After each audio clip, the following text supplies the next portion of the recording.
춘향전과 더불어서 사람들에게 많이 읽혀온 우리나라 고전 소설이 바로 심청전입니다. 심청전의 줄거리와 주제는 아주 간단하고 명료합니다. 한번 기억을 한번 떠올려 보십시오. 심학규라고 하는 시각장애인의 딸 심청이가 일찍 어머니를 여의고 아버지의 젖동량으로 자라게 됩니다.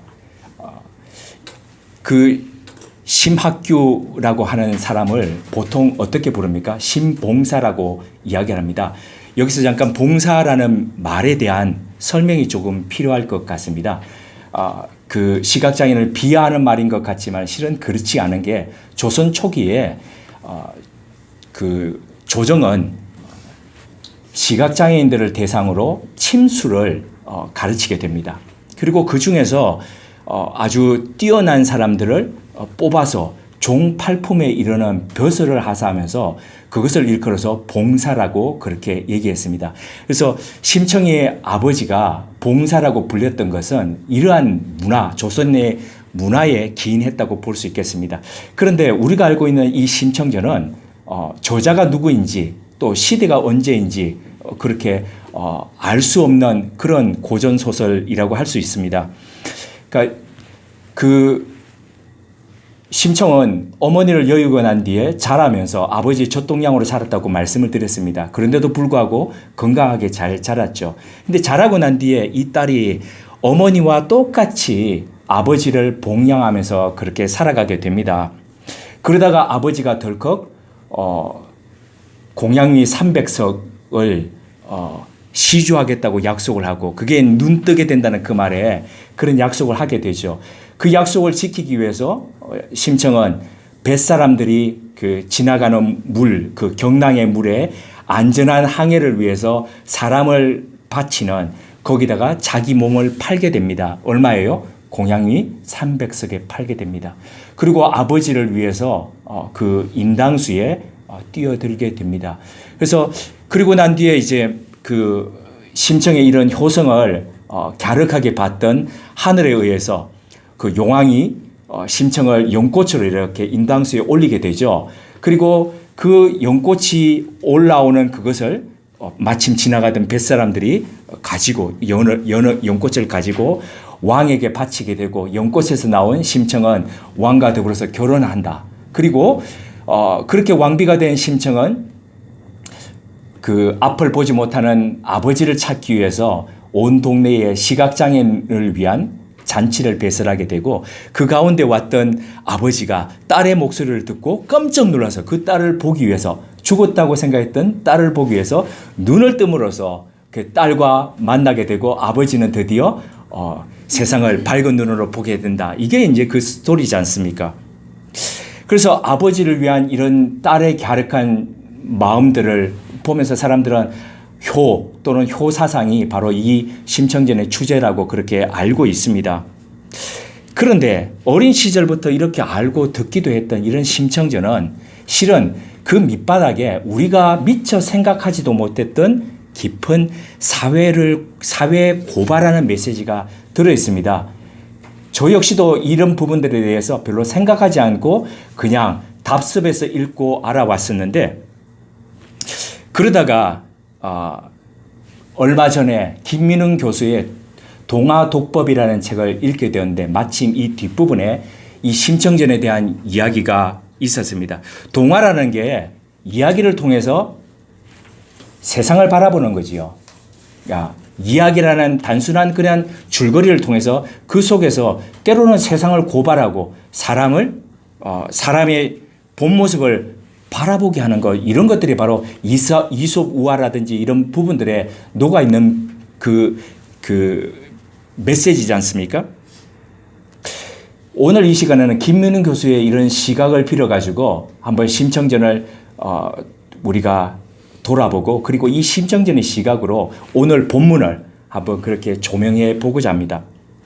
심청전의 이야기는 봄 기운이 만발할 때에 그런 시절에 황주 도화동에 있는 신봉사가 어떤 사람인지를 소개하는 것으로 이 이야기가 시작되고 있습니다. 자, 지금 신봉사가 사는 마을 이름이 뭐라고 제가 말씀드렸습니까?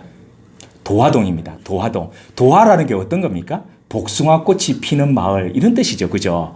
그러니까 우리 그 고향의 노래도 있지 않습니까? 복숭아꽃 살구꽃 할 때 고향이라 그러면 뭐라고 하더라도 복숭아꽃이 만발하는 그런 봄, 이런 봄에 도화동에 살고 있는데 그 옆마을 이름이 뭐냐면 뭘까요? 무릉동입니다. 무릉동. 자, 이 마을을 보니까 하나는 도화동이고 하나는 무릉동이고 보니까 어떤 생각이 드십니까? 그죠? 두 마을의 이름을 합하면 무릉도원이 됩니다. 그러니까 어떤 면에서 보면 사람들이 가장 그 피안의 세계, 가장 낙원이라고 생각하는 무릉도원, 이런 속에 살고 있는 사람이다. 그렇게 보시면 되겠습니다. 그런데 그런 사람의 바람에도 불구하고 이 신봉산의 가정은 아주 비참한 그런 생활을 해가게 됩니다. 그래서 인간의 갈망과 실제 사이에 이 많은 괴리와 격리가 있다. 이렇게 보시면 되겠습니다. 신봉사의 이름은 앞서 말씀드렸듯이 학교입니다.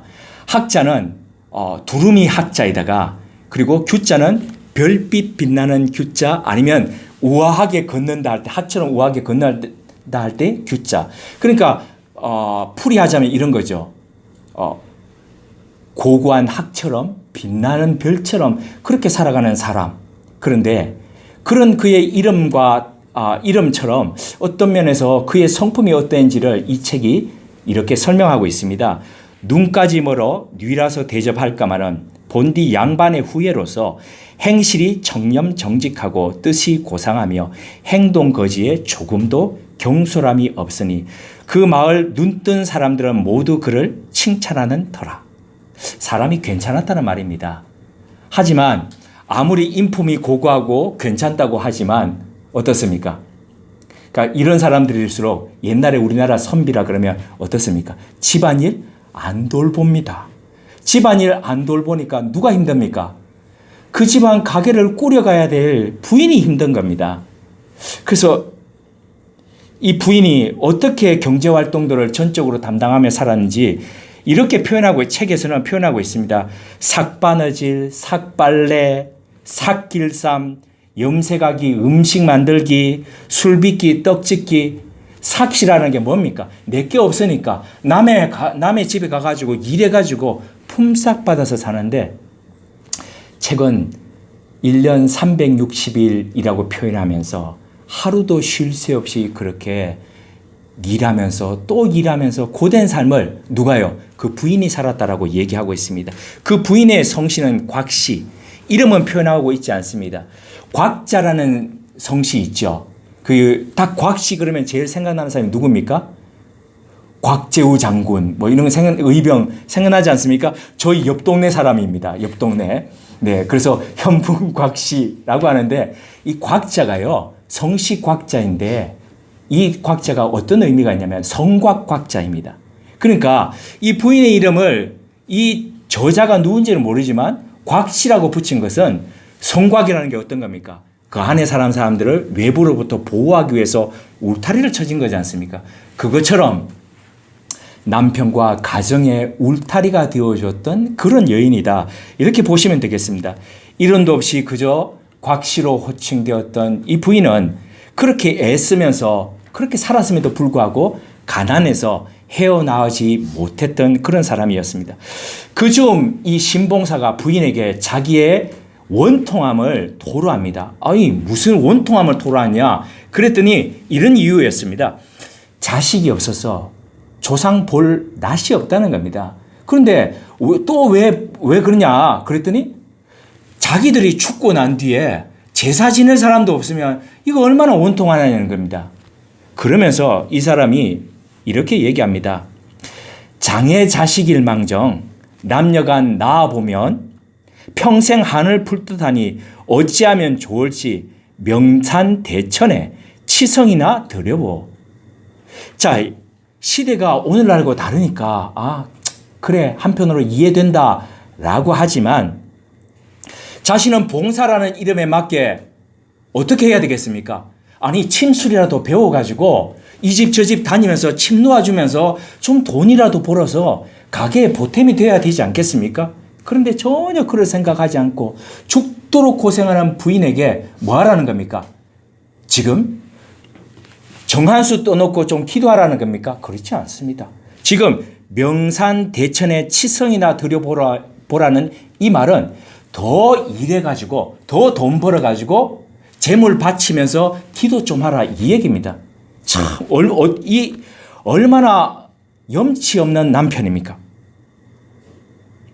부인이 고생하는 부인이 40이 넘었습니다. 지금도 40이 넘어서 아이를 가지게 되면 노산이라 그러는데 그런데 초산에 예전에는 더 노산이잖아요. 이 조선 초기에 이렇게 어떤 부분에서 40이 넘었다 그러면 더 노산이지 않습니까? 그런데 그런 부인에게 지금 자기 생각만 하면서 아이를 가져라 이 얘기를 하고 있습니다. 신봉사의 말에 부인 곽 씨는 몸을 팔고 뼈를 갈아서라도 그 말을 따르겠다라고 그렇게 이야기를 합니다.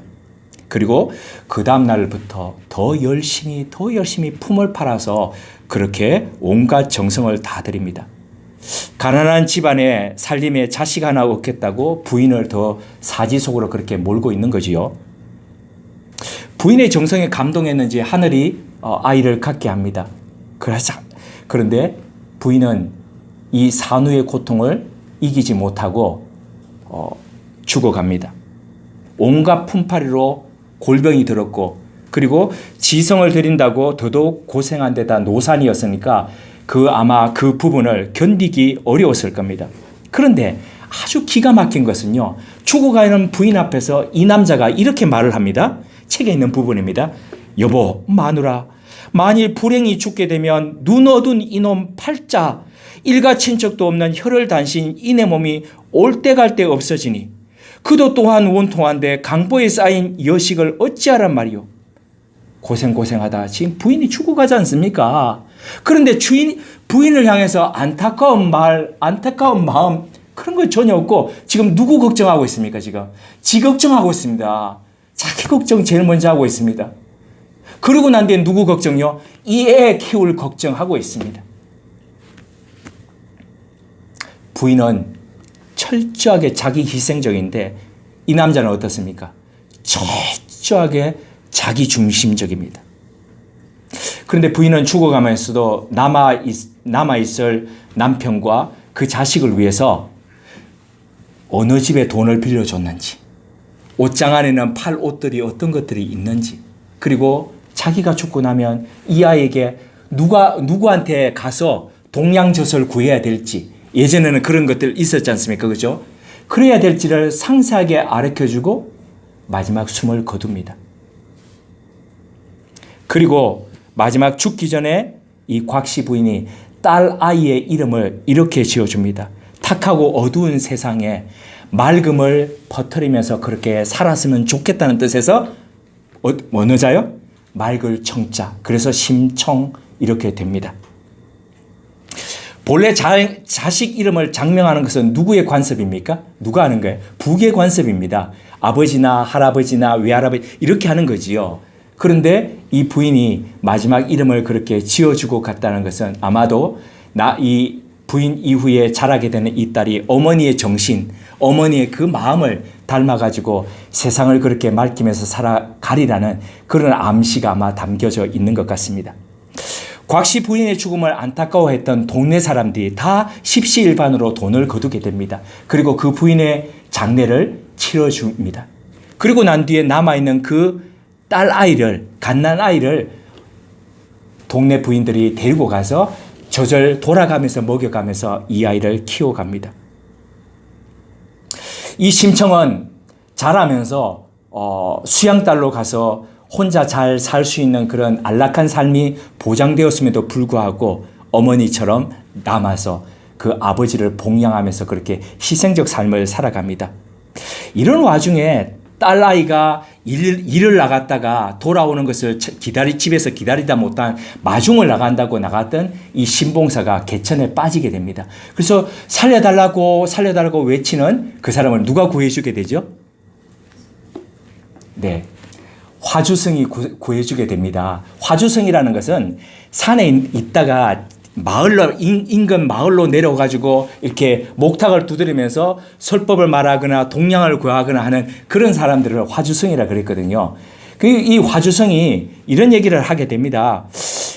이거 공양미 300석을 우리 절에 바치면은, 그러니까 우리 절이 아주 영험한데 우리 절에 바치면 이 부처님이 눈을 뜨게 해줄 것인데, 이런 얘기를 합니다. 그 말에 혹해서 어떻게 해요? 내가 300석 그 공양미를 시주하겠다고 덜컥 약속하고 증서를 그렇게 써주게 됩니다. 죽도록 고생시켜가지고 부인을 죽게 만들었습니다. 그런데 그 이후에 이 딸조차도 손에 물기 마를 새 없이 아버지를 복양하기 위해서 그렇게 살아갑니다. 그런데 그 딸에 대해서도 어떻게 해요? 지금 더 고생하라고 사지로 내몰게 되는 비정한 아비의 모습을 보게 됩니다. 이후 우리가 아는 바와 같이 딸은 공양미 300석에 자신을 팔아 인당수에 인신공양합니다. 나중에 사태를 알게 된 신봉사가 이렇게 절규합니다. 에구, 이게 무슨 웬 말이냐? 내가 죽고 내 눈 뜨면, 내가 살고 내 눈 뜨면 그는 응당 좋으려니와 내가 죽고 내 눈 뜨면 그게 무슨 말이 되랴?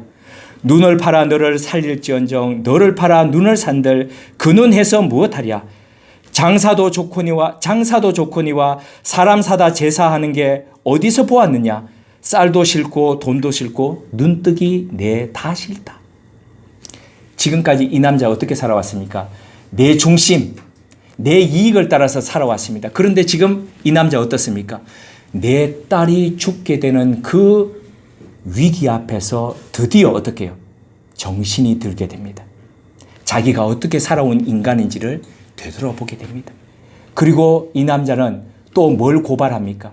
그 당시에 만연해에 있던 인신공양. 누군가의 이익을 위해서, 자기도 누군가의 이익을, 자기를 위해서 누군가를 희생하면서 살았지 않습니까? 그런데 누군가의 이익을 위해서 누군가를 죽이면서 그렇게 살아가는 그 문화에 대해서 지금 고발하고 있습니다. 고발할 뿐만 아니라 그 고발을 통해서 자기가 어떻게 살아온 사람인지를 지금 통회하는 그런 모습을 보이게 됩니다.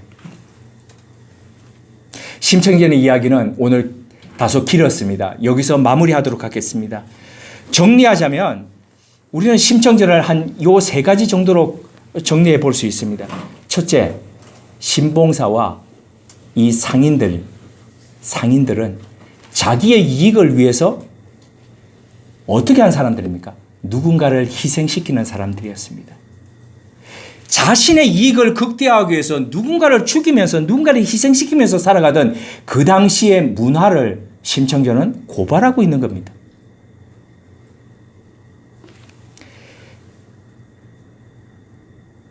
신봉사가 눈을 뜨게 된 것은 심청이 공양미 300석을 들여서 눈을 뜨게 된 것일까요? 그렇지 않다라고 얘기합니다.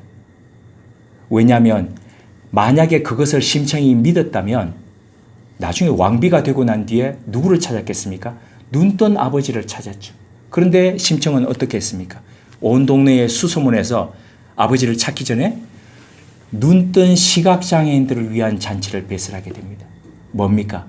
자기가 드린 그 공양미로 아버지가 눈뜬다는 그것을 믿지 않았다는 거죠. 그래서 심청전의 메시지는 희생의 악순환이 되는 그 현실에 눈뜨라고 얘기하고 있습니다. 더 이상 나를 위해서 누군가를 희생시키는 그런 구조에서 벗어나라고 그렇게 말하고 있는 겁니다. 두 번째, 자기 절에 영험하다고 그렇게 자랑하면 하는 그 몽운사, 꿈몽자에다가 구름운자를 쓰는, 어떤 면에서는 이 절 이름도 이런 위트가 여기에 들어 있습니다. 그 몽운사에 화주성이 얘기하던 것처럼 석가모니의 자비를 빌어가지고 뭘 하는 겁니까? 재물을 긁어 모으는 겁니다. 그런 타락한 종교 권력에 대해서 지금 고발하고 있는 겁니다. 종교는 릴리전이라는 이 말은 일전에 설명드렸듯이 렐리지오라는 라틴어에서 왔습니다. 렐리지오라는 것은 연결하다 묶다는 겁니다. 뭘 묶는 겁니까? 하늘과 땅을 묶는 것이고 하나님과 사람을 묶는 것, 이것이 바로 종교입니다. 그래서 이렇게 서로 연결시켜주는 것, 이것이 종교인데도 불구하고 이들은 종교의 이름을 빌어서 사적 이익을 구하는 타락한 종교, 그리고 사이비오 주술 행위에 지나지 않다는 겁니다. 세 번째로 육신의 눈이 아닌 뭐예요? 마음의 눈을 뜨고 바라보라는 겁니다.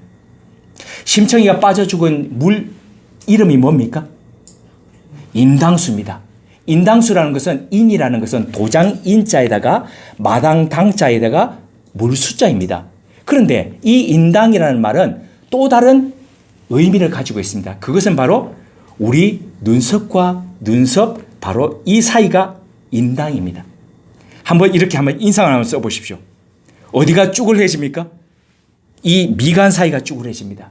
이것처럼 두 물길 사이가 급하게 회오리 치는 것, 그게 바로 인당이라는 뜻도 있지만은 우리 몸의 혈자리에서 이 인당은 제3의 눈을 의미하는 겁니다. 그래서 이 인당이라는 이 말은 육신의 눈을 뜨기 위해서 그렇게 살아가고 육신의 눈을 뜨면서도 미처 보지 못하고 살아가는 우리들을 향해서 이 눈뿐만 아니라 마음의 눈, 인당을 뜨고 살아가라고 그렇게 권하고 있는 겁니다. 심청전에 견주어 보자면 예수님에게 있어서 십자가는 또 다른 의미에서 인당수였습니다. 사내들인 공회는 로마로부터 권력을 위임받아서 통치하던 그런 협의회였습니다. 70여 명으로 구성되어 있던 그런 종교 협의회예요. 사회 협의회였습니다. 그런데 이들은 자기들이 가지고 있고 자기들이 위임받았던 그 권력을 지키기 위해서 어떻게 해요? 누군가를 죽이고 누군가를 처벌하고 누군가를 십자가에 매다는 것으로 그들에게 주어진 그 권한과 권력을 지키고 유지하려고 그렇게 했습니다. 타락한 집단 지성이었고 비열한 이익 집단이 아닐 수 없었습니다. 한 사람이 백성을 위하여 죽어서 온 민족이 망하지 않게 되는 것이 너희에게 유익한 줄을 생각지 아니하는도다. 누가 한 말이죠? 대제사장 가야바가 한 말입니다. 그런데 이 대제사장 가야바가 물론 그 해에 대제사장이었기 때문에 그 감동이 되어서 그런 말을 했다라고 하지만 그러나 뭡니까? 이런 표면적으로는 거룩한 하나님의 대제사장인 것처럼 화려한 옷을 입고 그렇게 살아갔지만은 이 사람은 뭡니까? 누군가를 죽여가지고 자기의 이익을 그대로 지키고 더 그 이익을 확대시켜 가려고 했던 그런 부패한 종교 권력자, 그런 교주, 그런 사람일 뿐이라는 거죠. 이 당시가 모두가 힘들었지 않습니까? BC 586년에 바벨론에 처음으로 망하고 난 뒤에 그들은 그 뒤에 페르시아에게 또 점령을 당했습니다. 페르시아에게 벗어나서 이제 귀환이 되어가지고 다시 나라를 꾸리는가 싶었더니 알렉산더 그 황제에 의한 헬라 제국이 그들을 점령했습니다. 헬라 제국이 끝나고 난 뒤에 나누어졌던 그 통치된 헬라 제국 속에서 그들은 고생하면서 탄압받으면서 살았습니다. 그러다가요 또 로마가 그들을 점령했습니다.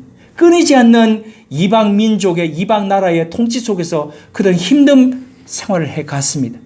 여유가 없었겠죠. 그러나 모두가 다 그렇게 여유 없는 속에서 자신의 이익만을 위해서 땅바닥만을 쳐다보면서 그렇게 살아갔던 것은 아닙니다. 똑같은 힘든 시대 속에서 주님은 그 경랑의 인당수 십자가 앞에서 영의 눈을 들어서 하늘을 우러러 쳐다보셨습니다.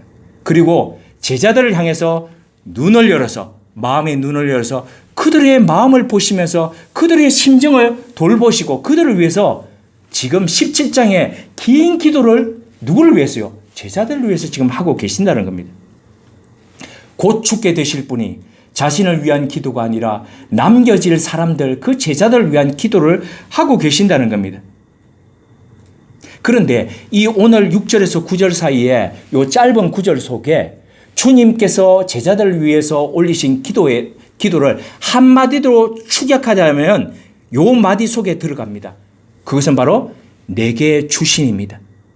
6절에서 9절 사이에 내게 주신이라는 이 단어는, 이 문장은, 요 구절은 무려 5번이나 반복되고 있습니다. 주님께서 내게 주신이라고 했던 것은 세 가지로 구분됩니다. 첫째로는 하나님께서 내게 주신 사람들이라는 겁니다. 두 번째는요, 하나님께서 내게 주신 것들이라는 겁니다. 그리고 세 번째는 하나님께서 내게 주신 말씀이라는 겁니다. 그런데 요 세 가지는 다 하나 속에서 모아지고 하나 속에서 축약되고 있습니다. 그것은 바로 하나님께서 내게 주신 사람이라는 겁니다. 그러니까 정리하자면 주님께서는 하나님께서 내게 주신, 내게 만나게 하신 그 사람들을 위해서 내게 주신 모든 것들을 그들을 위해서 썼고, 내게 주신 모든 것들을 그들을 위해서 사용했을 뿐만 아니라 그들에게 무엇을요? 하나님의 말씀으로 가르치고 하나님의 말씀으로 전하고 그들을 세웠다는 겁니다. 그래서 어떻게 했다는 겁니까?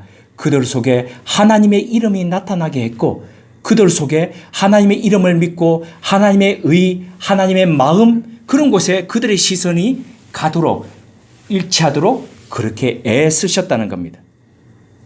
그러므로 예수님을 따르는 그리스도인이란 어떤 삶을 살아야 하는지 주님의 이 말씀을 통해서, 이 기도를 통해서 우리는 바로 극명하게 알게 됩니다. 그것은 바로 하나님께서 만나게 하신 우리 주변의 사람들, 그 사람들은 가족부터 시작해서 교회분들, 그리고 직장분들, 확대될 수 있습니다. 그런 속에 하나님이 드러나는 삶을 살아가는 것, 그게 바로 우리에게 주신, 우리가 걸어가야 될 삶이라는 겁니다. 그 속에서 그 사람들을 사랑하면서 섬겨가는 겁니다. 그리고 무엇보다도 하나님께서 주신 말씀으로 그들을 섬기며 그들에게 전하면서 살아가는 것. 그래서 우리 속에 주어졌던 하나님의 생명이 어떻게 해요? 우리와 함께하게 하신 그 사람들 속에도 이식될 수 있도록 하는 생명의 전달조로 그렇게 살아가는 것. 그게 바로 우리가 살아가야 될 모습이라는 겁니다. 평생 자기 중심으로 살아왔던 이 신봉사, 인당수에 빠져서 죽은 줄만 알았던 그 딸의 목소리가 들리는 것, 그 딸이 살았다는 것을 알게 되는 순간 눈이 떠지게 됩니다. 단순히 효사상으로 알았던 이 심청전은, 그렇게 알았던 그 전래동화는 표면 아래에 자기의 이익을 극대화하기 위해서 타인을 희생시키고 타인을 사지로 내모는 그런 문화를 고발하고 있었습니다. 하나님께서 내게 주신 사람들을, 그 사람들을 위해서, 내게 주신 모든 것들을 그 사람을 위해서 쓰면서 그 사람들에게 하나님의 말씀으로 그 사람들을 양육하셨다는 이 주님의 마지막 기도는, 그렇게 살지 못하고 자기의 이익만을 위해서 다른 누군가의 이익을 침해하고, 아니 희생까지면서 살아가는 우리 모두를 고발하고 계십니다. 우리 모두를 되돌아보게 그렇게 만들고 계십니다.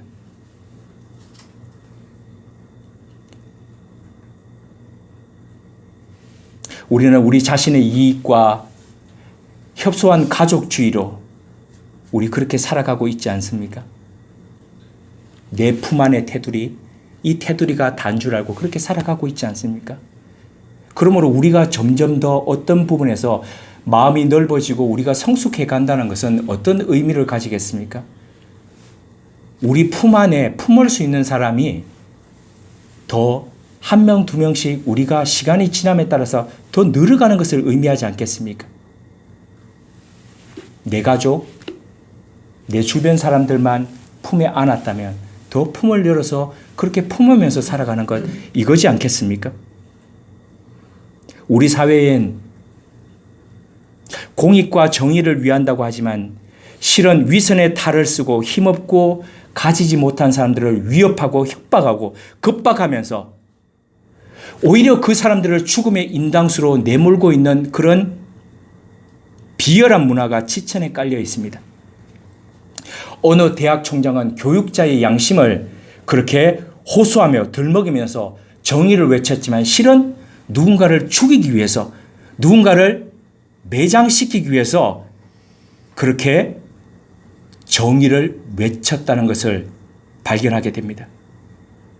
그것은 자신의 안익과 이익을 위해서 누군가를 그렇게 죽이는 행위죠. 그런데 그 사람, 교육자의 양심을 가지고 외친다고 했던 사람을 보니까 석사부터 시작해서 학사, 석사, 박사, 심지어 목사, 안수까지 다 거짓이가 허위학이라는 것이 점점 드러나고 있습니다. 뿐만 아니라 25년간 총장 생활했다는 그것뿐만 아니라 그의 인생 자체가 어떤 부분에서는 다 거짓이고 사기가 아니었는가 그렇게 되돌아보게 될 정도로 그런 점점 그런 부분들이 드러나고 있습니다. 그뿐만 아니라 목소리를 높여서 저자를 처벌해야 된다라고 외치던 많은 사람들이 자기 모순, 자기 이익을 숨긴 채 선동질하고 있다는 것이 드러나고 있습니다. 포항에 한동대라는 곳이 있습니다. 그곳에 손하철 교수라는 분이 경북일보에 올린 그의 칼럼에 이런 부분이 있습니다. 왜 학벌 주의는 용인하고 입시제도의 공평만 요구하는지, 왜 높은 임대료에는 눈 감고 최저임금에는 눈을 부릅뜨는지, 왜 재벌은 선처가 필요하고 노동자는 엄벌이 필요한지, 왜 장관 후보자에겐 그렇게 가혹하고 국회의원에겐 그렇게 관대한지, 왜 학자는 표절로 망하는데 기자는 가짜 뉴스로 승승장구하는지, 정의의 이름으로 처벌을 외치고 공평을 이야기하는 사람들이 어떻게 그렇게 이중적이고 그리고 선별적 정의에 젖어 있는지 우리는 목격합니다. 그들은 자기중심적이고 자기 이익의 시대를 사는 위선자입니다. 그들은 자기 눈 속에 들보는 보지 못한 채 상대방 눈에 티끌은 보는 사람들입니다. 그들은 하루살이는 걸러서 마시면서 낙타는 그대로 삼키는 바로 그런 사람들입니다. 자기 이익을 위해서, 정당의 이익을 위해서 진실과 진리는 외면한 채에 누군가를 죽음으로 내모는 세태입니다. 주님은 이런 시대에 사람의 목숨을 빼앗던 바로 그런 인당수에 생명의 꽃이 다시 떠오르는 그런 문화를 만들라고 말씀하십니다. 정의와 공평과 공의가 물에 빠져가지고 죽은 사회라고 그렇게 누군가는 자기할지 모르겠지만 그런 사회 속에서 죽었다는 심정이 다시 떠오르는 것처럼 다시 정의와 공평이 떠오르는 그런 시대를 만들어가고 희망이 살아나는 그런 시대를 열어가라고 그렇게 말씀하십니다. 십자가는 바로 그런 의미에서 인당수입니다. 내가 죽음으로써, 주님이 죽음으로써 그렇게 누군가가 살아나게 하는 것. 우리는 신앙이 점점 익어가고 성숙해 갈수록 주님의 십자가를 생각하면서 감사합니다. 그런데 우리가 더더욱 더 정말 그 십자가의 삶을 살아간다는 것은 주님의 십자가에 대해서 감사하는 것을 넘어서는 겁니다. 어떻게 넘어서는 겁니까? 우리 자신이 바로 그 주님의 십자가를 우리 삶으로 살아가는 것, 바로 그것이죠. 그것이 바로 또 다른 의미에서 우리가 인당을 살아가는 의미이기도 합니다. 주님은 그런 세상을 꿈꾸면서 하나님의 말씀으로 사람들을 가르치고 양육하셨습니다. 마지막까지 하나님의 말씀으로 그 제자들을 세우셨습니다. 그러므로 우리 주변의 사람들에게 우리가 어떻게 우리의 삶을, 우리에게 주어진 이 생애를 마지막을 태우면서 살아가야 할지는 분명하게 보여집니다. 지난 여름 수련회 때에 통독했던 부분 속에 로마서가 있었습니다. 그 로마서를 통독할 때 다루었듯이 로마서는 총 16장으로 구성되어 있습니다. 그런데 16장으로 구성된 로마서는 몇 부분으로 나눌 수 있습니까? 두 부분으로 나눌 수 있습니다. 1장부터 11장까지는 복음의 기본적인 그 교리와 원리를 설명하고 있습니다. 그럼 12장부터 16장까지는 뭡니까? 그 기본적인 복음의 원리를 어떻게 삶 속에서 살아가야 할지를 가르쳐 주고 있습니다. 그런데 놀라운 사실은 그 로마서의 마지막 장 16장은 그 복음의 기본을 논문처럼 아주 논리정연하게 설명하고 있던 그 로마서는 무엇으로 끝마치고 있느냐는 겁니다.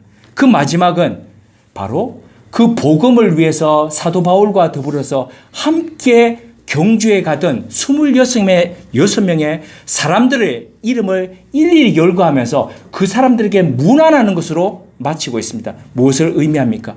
복음이라는 것, 그것은 바로 복음을 산다는 것이고, 복음을 산다는 것은 나와 함께, 우리와 함께하게 하신 바로 그 사람들과 더불어서 하나님의 말씀을 나누면서 하나님의 말씀으로 그 사람들을 세우면서 그렇게 살아가는 것이 바로 복음을 산다는 것이고, 그 사람들과 더불어서 함께 일구어가는 것이 하나님의 일이고 하나님의 나라라는 겁니다. 이 땅에서의 우리의 삶이 끝나고 하나님 앞에 서게 될 때에 우리는 우리에게 주신 이 사람들을, 그 사람들을 어떻게 어떻게 섬겼는지, 어떻게 관계를 맺으면서 살았는지, 우리에게 주신 것들로 가지고 그 사람들에게 어떻게 나누며 살았는지 하나님 앞에 보고해야 될 그날이 분명하게 올 거랍니다. 하나님 앞에 서서 우리의 지나온 삶을 되돌아보면서 다 하나님 앞에 어떻게 살았는지를 알을 때에 우리는 어떻게 하나님 앞에 우리와 함께 하게 하신 사람들을 섬겼는지, 우리에게 주신 것들을 어떻게 나누었는지 보고하시겠습니까? 어떻게 그렇게 어떤 보고를 할지, 어떤 준비를 그렇게 해가고 계십니까? 자기 이익이 최고선이고 핵심 가치인 이 세태 속에서 내게 주신 것들을 누구를 위해서, 누구와 더불어서, 누구와 함께 나누면서 우리의 남은 인생 그렇게 살아가시렵니까? 함께 기도하시겠습니다. 하나님 아버지, 하나님께서 우리에게 믿고 맡겨주신 사람들이 있습니다. 그분들이 우리 삶의 목적이 되어야 함에도 불구하고 우리는 수단으로 삼았습니다. 우리의 이익을 위해서 더 큰 노동으로 내몰았고 우리의 욕망을 위해 인당수를 권했습니다. 하나님의 말씀이 우리 관계의 기준이어야 함에도 불구하고 감정으로 대했고 비인격적으로 무시하기도 했습니다. 정의로운 척 선한 척 했지만 우리 중심에 내 것을 빼앗기지 않고 남의 몫까지도 더 가지려는 자기 욕망, 이익이 도사리고 있었습니다. 이제 위선의 가면을 벗게 하옵소서. 우리 눈 속에 들보를 보게 하시고 그것으로 인해 울게 하시고 남의 티끌에 분노하던 자신 앞에 정직하게 하옵소서. 부인을 죽음으로 내몰고 자식마저 인당수로 떠밀던 비정한 남편이요 아비로 이 시대를 살지 않게 하옵소서. 찌푸린 인당 사이에 눈을 열어 세상을 보고 사람을 살필 수 있게 하옵소서. 그리하여 언젠가 우리를 부르시는 날 하나님 앞에 섰을 때에 우리에게 맡기신 사람들과 어떻게 살았는지, 어떻게 하나님의 말씀으로 섬기고 전했는지 즐겁게 아뢰는 보고의 날 맞이케 하옵소서. 예수님의 이름으로 기도드립니다. 아멘.